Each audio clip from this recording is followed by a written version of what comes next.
ఏంటి బాబా ఇది? అక్కకెవరూ తీర్చలేని లోటు జరిగింది నిజమే.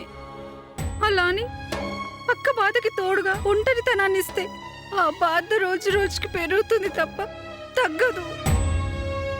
మీరు పెద్దవారు, అక్కకి ధైర్యం చెప్పాల్సిన మీరే ఇలా డీలా పడిపోతే ఎలా బాబాయ్? అక్కని ఓదార్చి మామూలు మనిషిని చేయాల్సిన మీరే ఇలా బాధపడితే ఎలా బాబాయ్? ఎలా ధైర్యం చెప్పమంటావు? ఏమని ఓదార్చమంటావు? నా కళ్ళ ముందు నవ్వుతూ తిరుగుతున్న పసిపిల్ల అకస్మాత్తుగా ఈ లోకాన్ని విడిచి వెళ్ళిపోయినందుకు బాధపడకమ్మా, ఏడవకమ్మా అని ఎలా ఓదార్చమంటారు? ఆ దేవుడు నీకు అన్యాయం చేశాడమ్మా, అన్నీ మర్చిపోయి ధైర్యంగా తిరగమని ఓదార్చమంటారా? చెప్పండమ్మా. లేదమ్మా, ఆ తల్లిని నేను ఓదార్చే శక్తి నాకు లేదు. సొంత బంధం దూరమై ఒంటరిగా ఉన్న నాకు ఈ బంధం తోడైంది. మీనాక్షి పసిబిడ్డలిద్దరినీ 2 చేతులతో ఎత్తుకుని నా దగ్గరకు వచ్చింది. పుట్టినప్పటి నుండి ఆ బిడ్డల్ని ఎత్తుకుని పెంచిన నేనే ఆ గుండె కోత భరించలేకపోతున్నాను. అలాంటిది నవమాసాలు మోసి కని పెంచిన తల్లమ్మ ఆ గుండె మంటని ఎలా చల్లార్చగలను? నాకు నా కళ్ళ చూడలేకపోతే కళ్ళు సరిగ్గా కనపడవమ్మా. అందుకని అదిగో అదిగో ఆ పిచ్చి పిల్ల నా కళ్ళ జోడు దాచిపెట్టి నన్ను ఆట పట్టించేది.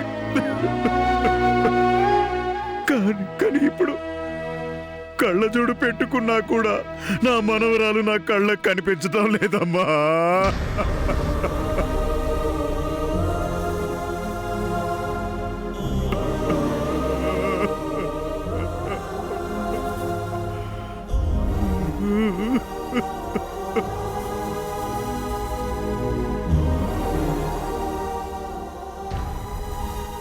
అక్క,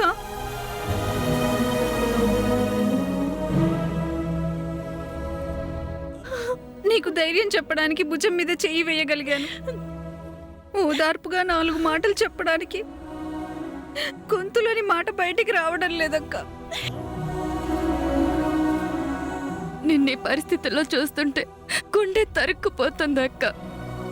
ఎందుకక్క? ఎందుక దేవుడు నీకే ఇన్ని కష్టాలు పెట్టాడు? ఎందుకక్క నీ జీవితంలో బాధ తప్ప సంతోషం లేకుండా చేస్తున్నాడు? ఏంటక్క ఇదంతా?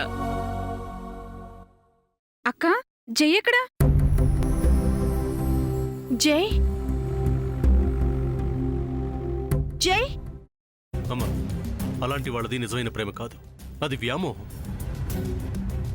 ఎగ్జాక్ట్లీ చిన్నత్త, నిజంగా ప్రేమించుకున్న వాళ్ళు అలా చేయరు. ఎంత మనసు విరిగిపోతే కన్న కూతుర్ని పట్టుకొని మా దృష్టిలో చచ్చిపోయా ఉంటుందా తల్లి?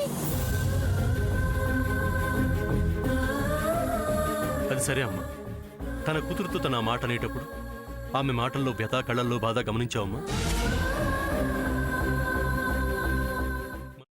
పెద్దబాబుకు బర్త్డే విషెస్ చెప్పు కూడా వెళ్ళాం కదా. ఊరికే ఎలా కాలిపోతుంది?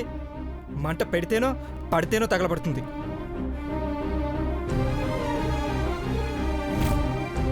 కరెక్ట్ చిన్నబాబు, నీకొచ్చినట్టే నాకు డౌట్ వచ్చింది.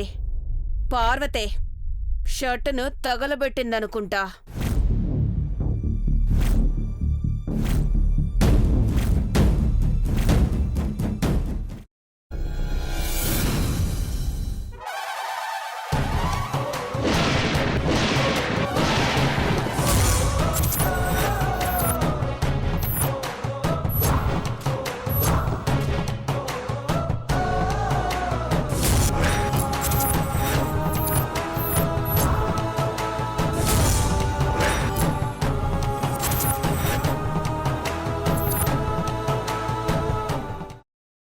తర్వాత పొట్టు తీసేసి చాప్ చేసి పక్కన పెట్టుకోవాలి. ఒక ప్యాన్లో కొద్దిగా నూనె వేడి చేసి అందులో ఆవాలు, మినప్పప్పు, శనగపప్పు, కరివేపాకు, సన్నగా తరిగి పెట్టుకున్న ఉల్లిపాయలు వేసుకుని 1 నిమిషం పాటు వేయించుకోవాలి. ఆ తర్వాత కాల్చి కట్ చేసి పెట్టుకున్న వంకాయని కూడా అందులో వేసుకుని బాగా మిక్స్ చేసి బౌల్లోకి ట్రాన్స్ఫర్ చేసుకుని అందులో తగినంత చిక్కటి పెరుగు లేదా పల్చటి పెరుగు వేసుకుని మిక్స్ చేసి అన్నంతో కానివ్వండి, చపాతీతో కానివ్వండి సర్వ్ చేసినా చాలా బాగుంటుంది.